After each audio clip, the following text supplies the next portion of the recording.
Hello students, आज हम हमारी supplementary reader it's so happen में second chapter children at work का सेकंड पार्ट पढ़ेंगे। तो पहले हम ये देख लेते हैं कि हम इस पार्ट में क्या पढ़ने वाले हैं।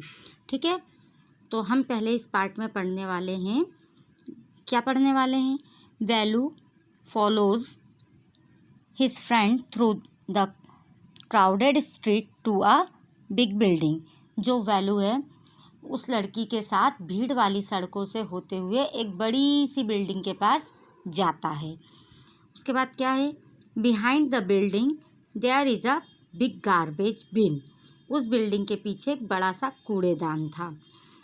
Value wonders why they are there at all.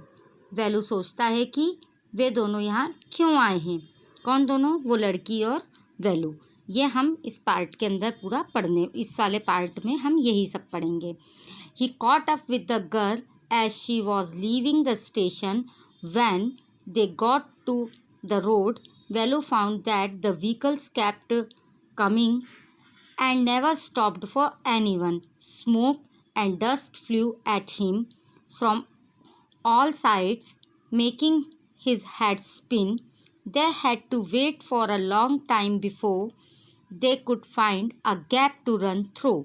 Value kept hesitating, and the girl finally dragged him to the other side.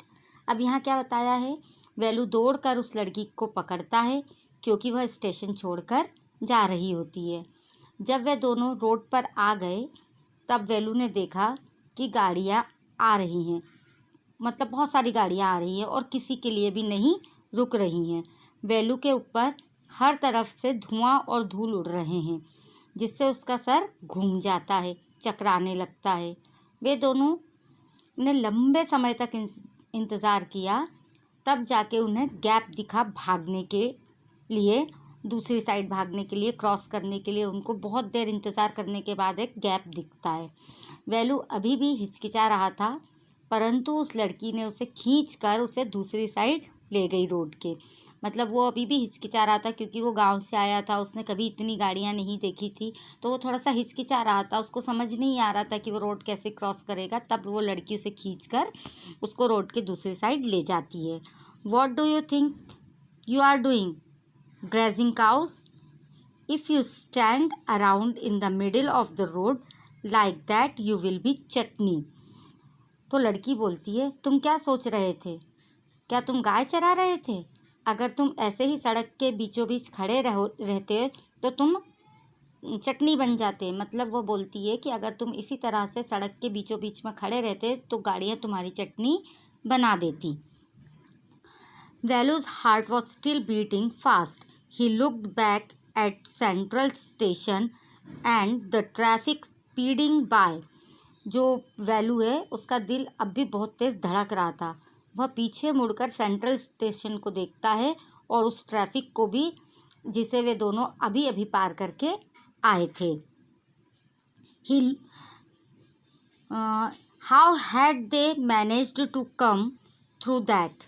They walked along the side of the road under huge signboards. Value looked up at the pictures: banyans, cars, tires, pens, a woman holding a box. The writing was all in English, so he didn't know what it meant. अब क्या होता है? वह जब पीछे मुड़कर देखता है स्टेशन को और उस ट्रैफिक को जिसको वो अभी अभी पार करके आए थे, तब वह सोचता है कि कैसे वे दोनों इस तरफ आ गए। वे दोनों रोड की दूसरी साइड आकर साथ साथ चलने लगते हैं। कुछ बड़े बड़े साइन बोर्ड्स, मतलब कि जो बैनर पोस्टर होते हैं ना, वो लगे होते हैं, वो उनके नीचे से चलने लगते हैं। वैल्यू ने ऊपर देखा, जो ऊपर जो साइन बोर्ड्स पर जो पिक्चर्स होती हैं उनको देखा, तो वह देखता है कि किसी पर बनियान, तो किसी पर कार के टायर, किसी पर पेन, किसी पर एक औरत बॉक्स लिए हुए बनी हुई थी। उन बैनरों पर जो कुछ लिखा था सब इंग्लिश में था, इसलिए उसे कुछ भी समझ नहीं आया कि क्या लिखा है। उसको समझ ही नहीं आ रहा था कि उसमें क्या लिखा हुआ है, क्योंकि वो सब इंग्लिश में लिखा हुआ था। The girl turned on to a wide bridge and walked up. Value stopped and peeped over the railing under him. The road ran into the city.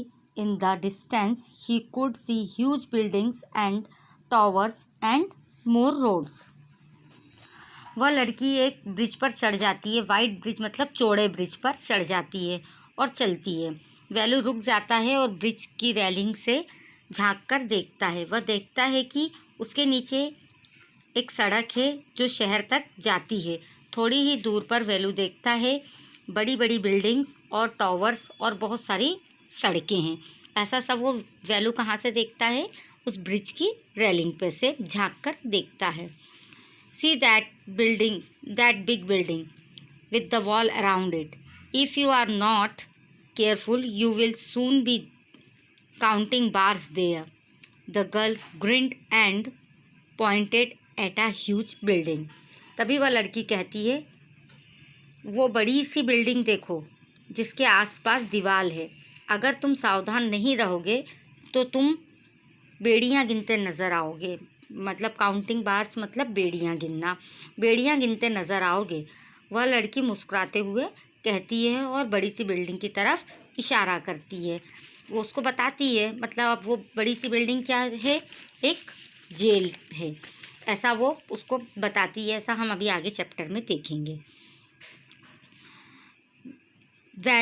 Value squinted and read the Tamil sign, Central Jail. Why, I haven't done something wrong. You don't have to do anything, just don't get caught. That's all. Value तिरछी नज़र से देखता है और तमिल में जो वहाँ लिखा रहता है वो पढ़ता है सेंट्रल जेल। फिर वो बोलता है, क्यों, मैंने कुछ गलत नहीं किया है? तो लड़की कहती है, तुम्हें कुछ करने की ज़रूरत नहीं है, बस पकड़े मत जाना, मतलब पकड़े मत जाओ, बस इतना ही। वह ऐसा बोलती है उसको। What does she mean? Velu wondered. Meanwhile, the girl was already heading down the bridge with the sack on her shoulder. What was in it? He had seen her putting plastic cups into it at the station. और value जो है वो सोचता है कि इसका क्या मतलब है। इसी दौरान वह लड़की जो है ब्रिज से नीचे उतर रही थी, अपने कंधे पर थैला लिए हुए। वह सोचता है कि इस थैले में क्या है। उसने देखा था स्टेशन पर प्लास्टिक के कप वह उसमें डाल रही थी। What are you carrying in that bag? Value उस लड़की से पूछता है कि तुम्हारे बैग में क्या है। Things, bottles, papers. तो वो लड़की जो है वो बोलती है कि चीज़ें हैं, बॉटल्स हैं, पेपर्स हैं, ऐसा सब वो लड़की बोलती है। Velu wondered what she was doing with them but he felt shy ask any more questions. तो वैल्यू सोचता है कि वह लड़की इन चीज़ों का क्या करती होगी, लेकिन वह शर्म महसूस कर रहा था और ज़्यादा क्वेश्चंस पूछने में। उसको और ज़्यादा मतलब शर्म महसूस आ रही थी कि वो और उससे और ज़्यादा क्वेश्चंस पूछे। It will still morning but the sun blasted down on the tars and Velu's bare feet burned. It was not like walking on a mud road. He was soaked with sweat. He tried hard to walk in the shade and keep up with the girl at the same time. She walked really fast. How far away was the food? अभी मतलब इस paragraph में बताया है, अभी भी सुबह थी पर सूरज की गर्मी इतनी तेज़ थी कि जो तार जिससे रोड बनती है ना, जिसको हम डामर बोलते हैं, डामर मिट्टी से जो रोड बनती है, वो जो डामर है वो गर्मी में बहुत गर्म हो जाता है, पिघलने लगता है। तो वो जो टार था वो बहुत गर्म था, जिससे वैल्यू के पैर जल रहे थे। वैल्यू समझ जाता है कि मिट्टी के रोड पर चलने जैसा नहीं है, क्योंकि वो गांव से आया था। गांव में मिट्टी की रोड होती है, वो थोड़ी ठंडी होती है, लेकिन शहर में डामर की रोड होती है और वो गर्मी में बहुत गर्म हो जाती है। उस पर नंगे पैर नहीं चला जा सकता, वो गर्म होती है। और गांव की जो मिट्टी की रोड होती है वो ठंडी होती है। तो वो मतलब समझ जाता है कि ये मिट्टी की रोड पर चलने जैसा नहीं है। वैल्यू पसीने से भर जाता है, मतलब वो पूरा पसीना पसीना हो जाता है।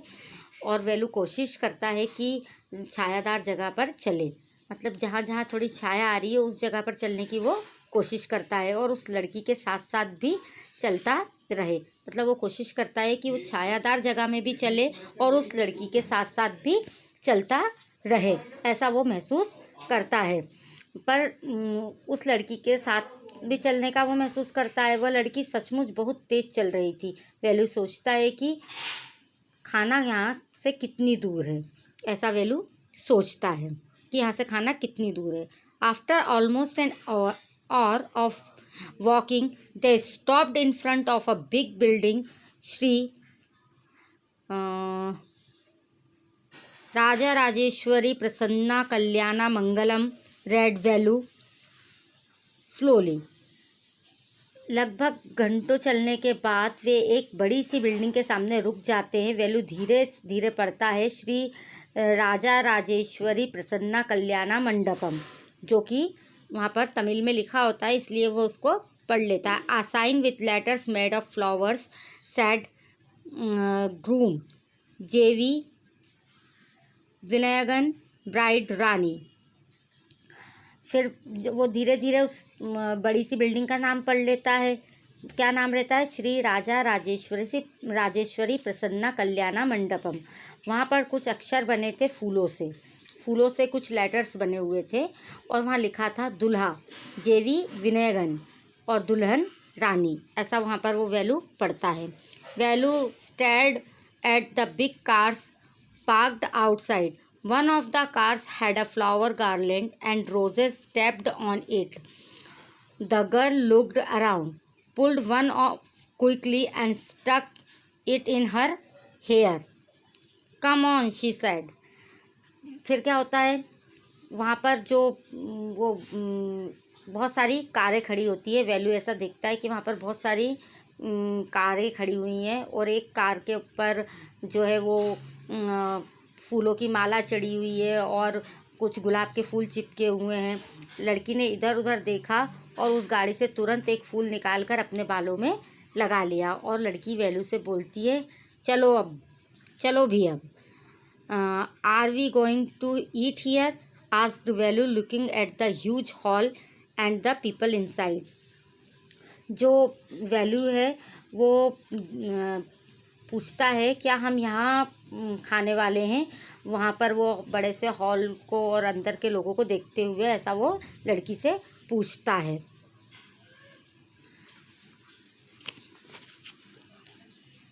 Hopes said the girl, shaking her thumb under the nose. She led him behind the hall. There was a big garbage bin overflowing with rubbish. Two goats were standing on the pile, fighting for a banana leaf. A cloud of flies buzzed around their legs. There was a rotten smell in the air. The girl picked up a squashy banana and held it out to वेलू। अब क्या होता है, लड़की कहती है काश ऐसा हो सकता और नाक के सामने अंगूठा नीचे करती है, जैसे अपन डाउन वाला थंब का निशान बनाते हैं वैसे। वह लड़की वेलू को हॉल के पीछे ले गई। वहाँ पर बड़ा सा कचरे का डब्बा था जो पूरा भरा हुआ था, जिसमें से कचरा बाहर निकल रहा था। दो बकरियाँ गोबर के ढेर पर खड़ी लड़ रही थी केले के पत्ते के लिए और जो मक्खियाँ हैं उनका झुंड उनके पैरों पर लिपटा हुआ था। वहाँ पर जो है हवा में बहुत गंदी बदबू आ रही थी। वह लड़की उस कचरे के ढेर में से एक सड़ा हुआ केला निकालती है और वेलू को देती है। हियर्स योर फूड, ये लो तुम्हारा खाना, ऐसा लड़की उसको बोलती है और वो केला उसको देती है। Velu was shocked. Are we going to eat their leftovers? Velu चौंक जाता है और कहता है क्या हम झूठन खाने वाले हैं? छी, what do you think I am a dog? I only take untouched food. Here some more catch. She threw him a vada. Velu looked at it with distaste. Velu कहता है छी, तुमने मुझे क्या समझा है? क्या मैं कोई कुत्ता हूँ? मैं सिर्फ अनटच्ड बिना किसी का छुआ हुआ ही खाना खाता हूँ या लेता हूँ। लड़की कहती है कुछ और भी है, कैच करो। वह वेलू को एक वड़ा देती है। वेलू उस केले और वड़े को घृणा से देखता है, मतलब उसको बहुत घिन आती है, वो उससे उसको देखता है। Come on hero, eat it, you think I like it, I told you I will find you something to eat, don't think I have money to buy food for you, you had better eat what you get until you have your own money. लड़की कहती है, ओ hero, इसे खा लो, तुम्हें क्या लगता है मुझे पसंद है ये सब? मैंने तुम्हें कहा था कि मैं तुम्हारे खाने के लिए कुछ ढूंढूंगी। ये मत सोचो कि मेरे पास पैसे हैं जो तुम्हें खाना खरीद कर दे दूंगी। अच्छा होगा तुम्हें जो मिलता है वो खा लो जब तक तुम्हारे पास खुद के पैसे ना हों। Value hesitated, but his stomach squeezed him again. He gulped down the banana and vada. His stomach felt better immediately. He could have eaten at least 10 times more, but the girl could find only one more banana, which she ate herself. अब क्या होता है, value हिचकिचा रहा था पर उसका पेट मरोड़ खा रहा था, मतलब गुड़गुड़ कर रहा था, जो भूख से होता है ना वैसा कर रहा था। तुरंत वह केले को और वड़े को निगल जाता है। तुरंत उसका पेट कुछ अच्छा फील करने लगता है, अच्छा महसूस करने लगता है, क्योंकि उसे बहुत तेज़ भूख लगी होती है। तो जैसे ही पेट के अंदर कुछ भी जाता है तो हमारा पेट कितना अच्छा फील करता है, वैसे उसका पेट फील कर रहा था। उसको अगर इसका 10 गुना भी खाना मिला होता या मिल जाता तो वह उसे खा लेता, लेकिन उस लड़की को एक और केला मिला। उस ढेर में से, उस कचरे के ढेर में से उसको एक और केला मिलता है जो कि वह खुद खा लेती है। It's too early, they have only eat tiffin, if you are still hungry you will have to wait for them to finish lunch, you can wait if you want to have if you want, I have to work, I am going. She picked up a couple of bottles from the heap and threw it into her sack, then she walked off. लड़की कहती है, अभी तो बहुत कम समय हो रहा है, मतलब बहुत कम समय हुआ है। उन्होंने तो, जो वहाँ लोग थे उनके लिए बोलती है वो, कि उन्होंने तो केवल अपना टिफ़िन ही खाया है। अगर तुम्हें अब भी भूख लग रही है तो तुम्हें इंतज़ार करना पड़ेगा। किस लिए इंतज़ार करना पड़ेगा? खाना खाने के लिए। और कब तक इंतज़ार करना पड़ेगा? इनके लंच ख़त्म होने तक। मतलब अभी तक तो उन्होंने अपना टिफ़िन खाया है, अब उनके लंच ख़त्म होने तक उनका इंतज़ार करना पड़ेगा। अगर तुम चाहते हो तो इंतज़ार करो, मुझे काम है, मैं जा रही हूँ। उस लड़की ने 2 बॉटल्स उस कचरे के ढेर में से उठाई और अपनी बोरी में डाल ली और वो वहाँ से जाने लगती है। Value panicked, he realized that if the girl left him, he had no idea where he was and what to do. It was better to stick to her. She seemed to know her way around. He ran after her again.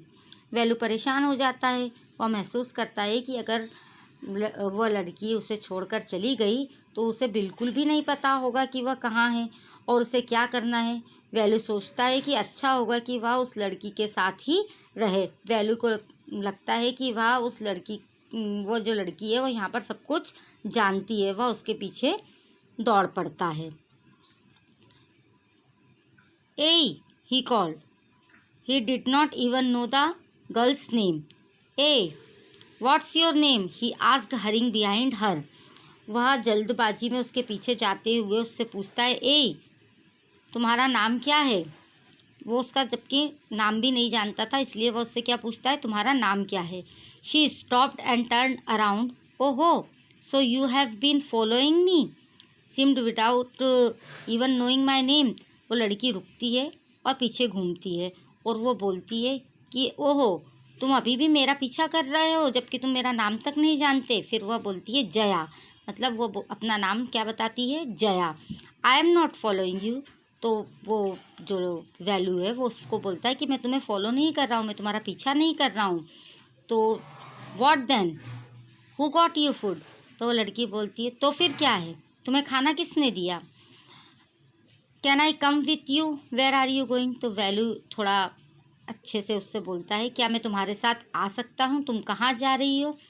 Come if you want, this bag is full, I have to go home to get another one. तो वो लड़की जो है वो उससे बोलती है, ठीक है, अगर तुम चाहते हो तो तुम आ जाओ। मेरा बैग जो है, मेरा जो थैला है वो भर गया है, मैं घर जा रही हूँ दूसरा थैला लेने के लिए। अगर तुम्हें चलना है तो तुम भी चल सकते हो। ये सेकंड पार्ट था हमारी स्टोरी का। आई थिंक आप लोगों को बहुत अच्छे से समझ में आ गया होगा, बहुत इंटरेस्टिंग था। Thank you.